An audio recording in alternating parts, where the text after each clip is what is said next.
तो फिल्म की शुरुआत में हमें नामी नाम की एक लड़की दिखाई जाती है जिसकी आंख अलार्म बजने पर खुलती है। नामी सारा ही दिन मोबाइल इस्तेमाल करती रहती है, जिसकी ऑफिस में काम करते वक्त, किसी से बातें करते वक्त और पार्टी में भी बस मोबाइल इस्तेमाल करती रहती है। फिर पार्टी करने के बाद रात को वो बस के जरिए घर जा रही होती है, तो वहाँ उसकी आंख लग गई थी, उसे पता नहीं चलता और उसका मोबाइल गिर जाता है। और जब वो जागती है तो उसे अपने मोबाइल का ख्याल नहीं रहता। मोबाइल के बगैर ही वो अपने घर आ जाती है, जिसके बाद वो एक लड़के को मिल जाता है। फिर अगले दिन भी नामी अपने घर गहरी नींद में सोई हुई थी, जहाँ तभी उसकी दोस्त आकर उसे जगाती है और तब नामी को ख्याल आता है कि उसका मोबाइल गायब है, इसीलिए वो उसे ढूंढने लगती है। पर जब मोबाइल नहीं मिलता तो वो अपने नंबर पर कॉल करती है और फोन एक औरत उठाती है। असल में जिस लड़के के पास फोन था वो अपनी मॉम की रिकॉर्डिंग के जरिए उससे बातें कर रहा था, मतलब कि बोल उसके मुंह में रही थी और वो उनकी आवाज ही नामी को सुना रहा था। वो औरत उसे बताती है कि हाँ, तुम्हारा मोबाइल मेरे पास ही है। ये सुनकर नामी उसे एक होटल में बुलाती है, जिस पर वो मान भी जाता है। वो लड़का फिर उसका मोबाइल चेक करने लगता है, पर पासवर्ड की वजह से उसे नहीं खोल पाता। इस वजह से लड़के को गुस्सा आ जाता है, वो मोबाइल की स्क्रीन ही तोड़ देता है। दूसरी तरफ शहर से दूर जंगलों में एक लड़की की लाश मिलती है, जिसकी हालत काफी खराब थी क्योंकि काफी बेरहमी से उसे मारा गया था। इस केस को एक ऑफिसर देख रहा था, जो अपने साथी को कहता है कि इस कत्ल खून का शक मुझे अपने बेटे जून पर है, जो पिछले 7 सालों से गायब है। जून और कोई नहीं बल्कि वही लड़का था जिसे नामी का मोबाइल मिला था। तो इस सिलसिले में इस ऑफिसर ने बहुत सारी चीजें भी पता की होती है। तो उसका साथी कहता है कि आपको बस शक है, पर उसे पकड़ने के लिए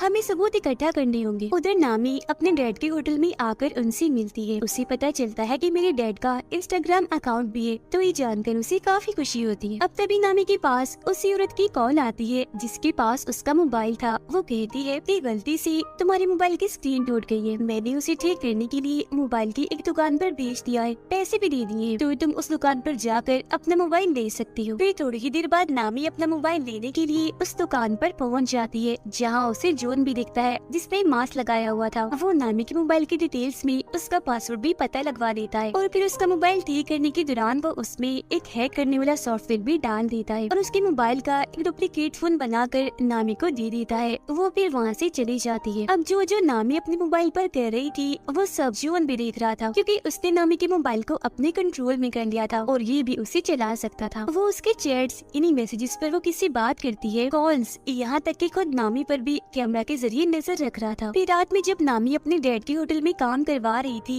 तो तब जून भी वहाँ आता है और उसे बताता है कि मैं यहाँ आता रहता हूँ। वो उसे इसलिए नहीं पहचान पाती क्योंकि दुकान में उसने मास्क लगाया हुआ था। वो नामी से यहाँ की सबसे खास शराब मांगता है। अब क्योंकि वो उसके मोबाइल पर नजर रख रहा था तो उसे सब पता चल जाता है कि नामी को कौन कौन सी गेम्स पसंद है और किन किन चीजों में उसकी दिलचस्पी है, जिससे वो नामी को इम्प्रेस, मुतासिर कर लेता है। और अब उसे अपने बारे में भी बताता है कि मैं एक ऐसी कंपनी में जॉब करता हूँ जो सॉफ्टवेयर, कंप्यूटर और इंटरनेट से जुड़े सारे काम करती है। उन दोनों को बातें करते हुए नामी के डैड भी देख रहे थे। फिर रात को नामी अपने दोस्तों से बातें करते करते सो जाती है और पूरी रात जून उसका मोबाइल ही चेक करता रहता है, जिससे वो उसके बारे में हर एक जानकारी और राज जान चुका था। जिसके बाद अगली सुबह नामी अपनी ऑफिस आती है। वो दरअसल एक कंपनी में काम करती थी। उधर जून अपनी पिछले शिकारी यानी उस लड़की की तस्वीर देखता है जिसका कत्ल उसने किया था, जो और कोई नहीं बल्कि वही थी जिसकी लाश जंगल में से मिली थी। जिसके बाद वो अपना अगला शिकार नामी को चुनता है। उधर नामी के पास उसकी बॉस आती है, कहती है कि हमारी कंपनी को एक काफी बड़ा प्रोजेक्ट मिला है, साथ ही तुम भी काफी अच्छे से काम कर रही हो, मैं तुमसे बहुत खुश हूँ, इसीलिए मैं तुम्हारी सैलरी दोगुनी कर रही हूँ, यानी कि डबल कर रही हूँ, पर तुम इस बारे में बाकी साथियों को मत बताना। अब उनकी ये सारी बातें जून ने भी सुन ली थी। उधर वो ऑफिसर यानी जून के डैड घर आकर अपनी वाइफ से बातें करने लगती है, पर वो जून के बारे में उन्हें कोई बात नहीं बताती। हालांकि उन्हें पता होता है कि जून और उसकी मोम आपस में राब्ते में है और बातें करती रहती है। वो फिर अपनी वाइफ को बताते हैं कि शहर में एक लड़की का खून हुआ है जिसका शक मुझे जून पर है और मैं ये बात जानता हूँ कि तुम उससे राब्ते में हो, क्योंकि मैंने तुम्हारी और उसकी बातें सुन ली थी। जो सुनकर फौरन वो बोलती है कि नहीं, मैं नहीं मानती, मेरा बेटा ऐसा नहीं कर सकता, वो किसी का खून भला क्यों करेगा।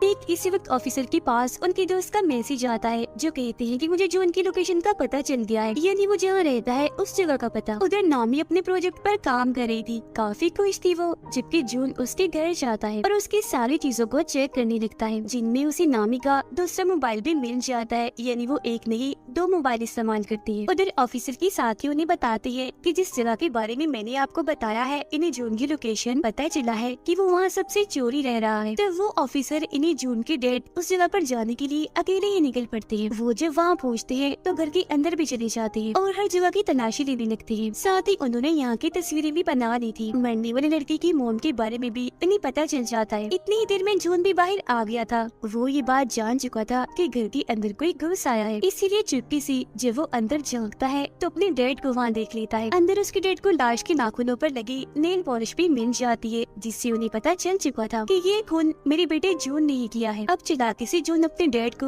उस कमरे से बाहर बुलाता है और जब वो वापस दोबारा अंदर जाते हैं तो जून वहाँ की हर एक चीज, सबूत, सारे कागजात को बर्बाद कर चुका था। जून अब दोबारा से नामी के होटल में जाता है और उसके डैड से मिलकर उन्हें भी यही बात कहता है कि मैं यहाँ आता रहता हूँ और यहाँ की सबसे खास शराब मांगता है। उसे देखकर नामी के डैड समझ जाते हैं कि ये झूठ बोल रहा है, ये हमारा रेगुलर कस्टमर नहीं है, मतलब ये यहाँ रोज रोज नहीं आता। फिर वो नामी से बातें करने लगता है और रात को जब वो बाप बेटी घर जा रही थी तो उसके डैड नामी को कहते हैं कि जून एक नंबर का झूठा इंसान है, वो हमसे कुछ छुपा रहा है क्योंकि वो दूसरी बार आया है होटल में, उससे पहले कभी भी नहीं आया, मुझे वो ठीक नहीं लग रहा, तो तुम उससे दूर रहो। जिस पर वो कहती है डैड मुझे तो ऐसा कुछ नहीं लगता, पर ठीक है मैं उससे दूर रहूंगी। अब उनके बीच की ये सारी बातें जून ने भी सुन ली थी। रात को नामी अपने दोस्त के साथ थी, वो उसे भी जून के बारे में बताती है कि अगर वो थोड़ा सा हुलिया बदले यानी बाल छोटे करवा ले और चश्मा उतार दे तो वो बहुत ही प्यारा लगेगा। उसकी दोस्त कहती है कि मैं भी उसे देखना चाहती हूँ। तब नामी उससे वादा करती है कि ठीक है मैं तुम्हें उससे मिलवा दूंगी। ऑफिसर मरने वाले लड़के की मोम से आकर मिलती है, जहाँ वो इन्हें बताती है कि मेरी बेटी का मोबाइल कहीं गिर गया था, फिर उसकी स्क्रीन टूट गई और मेरी बेटी को मोबाइल पर एक मोबाइल की दुकान से मिला था, जिसके बाद से ही उसके साथ अजीबोगरीब चीजें होना शुरू हो गई थी और उसके बाद फिर किसी ने उसे मार दिया। तब वो लड़के की मोम से वादा करती है कि आप परेशान ना हो, उसके खूनी को हम ढूंढ कर ही रहेंगे। नामी के डैड पर जब किसी काम से बाहर आते हैं तो जून उन पर हमला करके उन्हें पकड़ लेता है। इसी रात पुलिस को जंगल में से एक साथ 8 लाशें मिलती है, जिस वजह से ऑफिसर को काफी दुख होता है। फिर सुबह जब नामी की आँख खुलती है तो वो देखती है कि उसकी बॉस की तकरीबन 8 कॉल्स आई हुई है। साथ ही उसे अपने मोबाइल पर बहुत सारे मैसेजेस भी मिलते हैं, जिनमें उसने अपने दोस्तों को काफी बुरा भला कहा होता है। इसके अलावा अपने बॉस के बारे में भी काफी उल्टी सीधी बातें की हुई थी। एक पोस्ट भी डाली थी जिसमें उसने बता दिया था कि बॉस ने मेरी सैलरी दुगनी कर दी है। फिर वो अपने ऑफिस जाती है, जहाँ उसकी टीम उससे काफी नाराज थी। वो सबको बताती है कि मैं नहीं जानती वो सब किसने किया, क्योंकि मैंने तो एक भी मैसेज, एक भी पोस्ट नहीं की, पर कोई भी उसकी बात का यकीन नहीं करता और उसे वहाँ से निकलने का कहती है। वो अपनी बॉस से भी बात करती है, पर उसकी बॉस ने भी जॉब से उसे निकाल दिया होता है। वो उन्हें भी काफी समझाने की कोशिश करती है कि देखिए मेरी बात का यकीन करें, कोई भी पोस्ट, कोई भी मैसेज मैंने खुद से नहीं किया, मुझे लगता है किसी ने मेरा मोबाइल हैक कर लिया है, कोई मुझे फंसा रहा है, मतलब मेरे मोबाइल को कोई अपने कंट्रोल में लेकर चला रहा है, तो जरूर उसी ने किया होगा। जिस पर उसकी बॉस उसे ये साबित करने का कहती है और धक्के मारकर उसे वहाँ से निकाल देती है। इस चीज से उसे काफी दुख होता है। वो सीधा अपने दोस्त के पास जाती है और उसे सबके बारे में बताकर काफी रोने लगती है।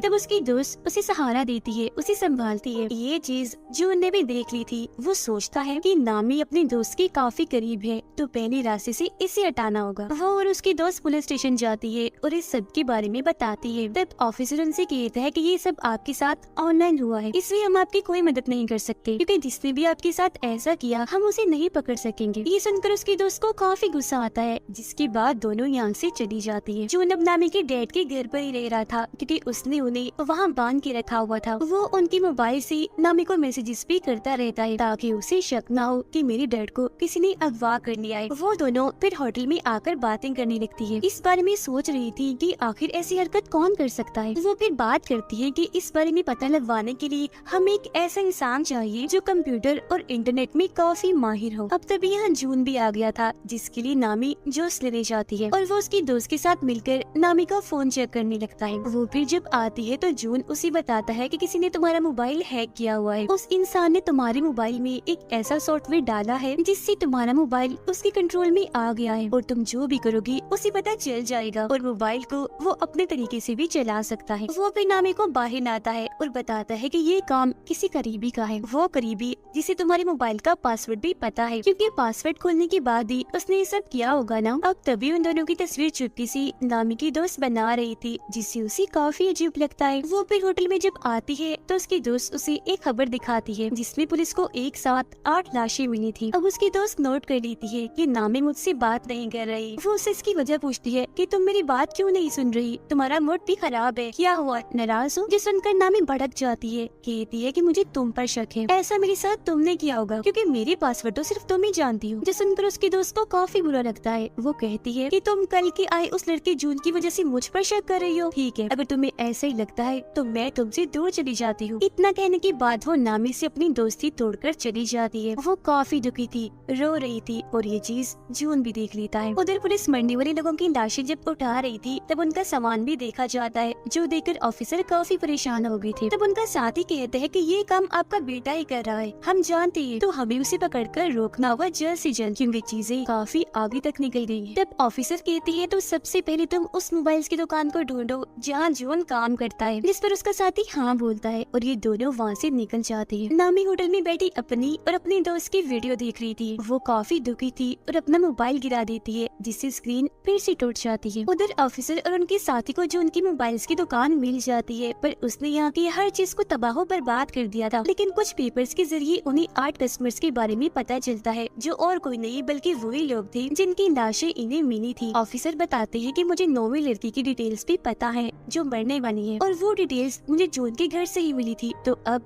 हमें उसको बचा लेना चाहिए। जो सुनकर उनका साथी कहता है कि हमें इस सब के बारे में खबरों में भी चला देना चाहिए ताकि जून को जल्द से जल्द पकड़ा जा सके। अब तभी इधर नामी भी आ जाती है। उसने इन दोनों की बातें सुनी थी और जब वो वहाँ जून का नाम देखती है तो समझ जाती है कि और किसी ने नहीं बल्कि जून ने ही मुझे फंसाया है। उसने मेरा मोबाइल हैक करके वो सारी मैसेजेस और पोस्ट की थी, उसकी वजह से ही मैं आज अकेली हूँ, मेरे पास नौकरी भी नहीं है और मेरी इतनी अच्छी दोस्त भी मुझे छोड़कर चली गई है। वो मजीद जून की कंपनी में कॉल करती है जहाँ से उसे पता चलता है कि इस नाम का कोई भी वर्कर यहाँ काम नहीं करता। जो सुनकर नामी को जून पर काफी गुस्सा आता है और वो फैसला करती है कि मैं उसे अपना बदला लेकर उसे सबक सिखा कर ही रहूंगी। उसकी ये बातें ऑफिसर ने भी सुन ली थी, पर वो उसे ये बात नहीं बताते कि जॉन एक सीरियल किलर भी है, यानी एक खूनी जिसने न जाने कितने लोगों को मार दिया है। पर वो सिर्फ ये कहते हैं कि मैं भी जून को पकड़ना चाहता हूँ, वो अच्छा लड़का नहीं है। जिस पर नामी उन्हें एक आइडिया देती है कि मैं ऐसा करूंगी कि उसे मिलने के लिए घर बुला लूंगी, मैं आप लोगों को भी बता दूंगी, तो उसे पकड़ने के लिए फौरन आप लोग आ जाना। जिस पर वो दोनों ऑफिसर्स मान जाते हैं। फिर अगले दिन जून के पास नामी का मैसेज आता है जो उसे मिलने के लिए बुलाती है, जबकि उसके घर के बाहर नीचे दोनों पुलिस ऑफिसर्स गाड़ी में जून की आने का इंतजार कर रही थी। अब जून नामी की ख्वाहिश के मुताबिक अपना हुलिया बदलता है, जिसे वो अपने बाल काट कर चश्मा उतार कर उसे मिलने चाहता है। वो उसके घर के बाहर नीचे पहुँचता है जबकि नामी ऊपर अपने घर में तैयार हो रही थी। नीचे जब जून आगे बढ़ रहा था तो दोनों पुलिस ऑफिसर्स उसे पकड़ लेती है, पर उसका चेहरा देखकर समझ जाते हैं कि ये जून नहीं है बल्कि कोई और ही है, क्योंकि दरअसल हुलिया बदलने की वजह से वो उसे पहचान नहीं पाई। अब जून उन दोनों को धमकाने लगता है कि मैं तुम्हारे खिलाफ रिपोर्ट करूंगा क्योंकि मैं मासूम हूँ, बेकसूर हूँ और तुम मुझ पर शक करके गन दिखा रही हो। जिस पर ऑफिसर का साथी कहते हैं वो दरअसल हमें गलतफहमी हो गई थी, हम किसी खूनी को ढूंढ रही है। पर जून उनसे कहता है कि खैर जो भी है देख लूंगा तुम्हें।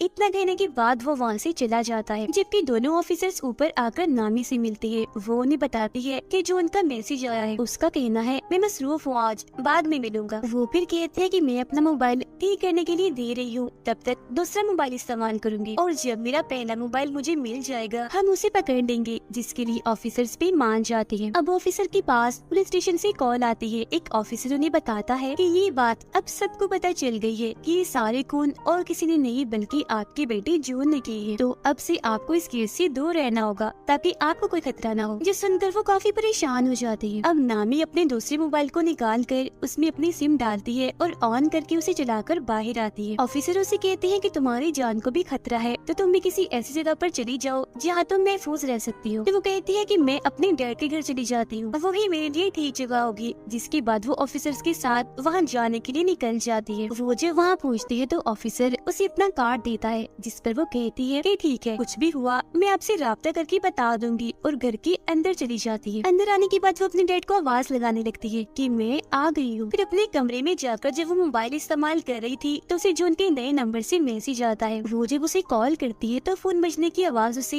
यही इसे घर से आ रही थी। वो चौंक जाती है और फौरन ऊपर जाकर चेक करती है, पर वहाँ पर कोई भी नहीं था। लेकिन वो फिर भी डर गई थी, इसीलिए ऑफिसर को फौरन कॉल करने लगती है। पर तभी उसका मोबाइल अपने अपने आप ही चलने लगता है। जो देख वो समझ गई थी कि जून ने इस मोबाइल को भी हैक कर लिया है। उसे अपने डैड की फिक्र होने लगती है, तो वो उन्हें हर जगह ढूंढ रही थी जहाँ उसे जून मिल जाता है। वो कहता है कि अगर तुम अपने डैड को जिंदा देखना चाहती हो तो दोनों ऑफिसर्स को अभी मैसेज करो कि मैं यहाँ बिल्कुल ठीक हूँ, महफूज हूँ, तो आप फिक्र मत करना, हम 2 दिन के बाद मिलेंगे। अब ना चाहते हुए भी नामी अपने डैड की जान बचाने के लिए उन्हें ये मैसेज कर ही देती है। वो यहाँ उसे पूछती है कि मैंने तुम्हारा क्या बिगाड़ा था, तुमने मुझे ही क्यों पकड़ा? तो वो बताता है कि मुझे तुम्हारा मोबाइल बस में से मिला था, तो इसीलिए मैंने तुम्हें अपना शिकार चुना, क्योंकि जाहिर है मोबाइल के जरिए मुझे तुम्हारे बारे में सब पता चल सकता था, तो भला मैं तुम्हें फिर कैसे छोड़ता। फिर वो नामी को बाथरूम में उसके डैड के पास लाता है जहाँ उन्हें बांध के रखा हुआ था। वो उन्हें मारने की धमकी देता है। तब नामी कहती है कि तुम मेरे डैड को मत मारो प्लीज, मैं कुछ भी करने को तैयार। जो सुनकर जॉन उसे खुद को टेप की मदद से बांधने का कहता है, और जब नामी उसकी मदद से ऐसा कर लेती है तो वो उसके डैड को डुबोकर मारने के लिए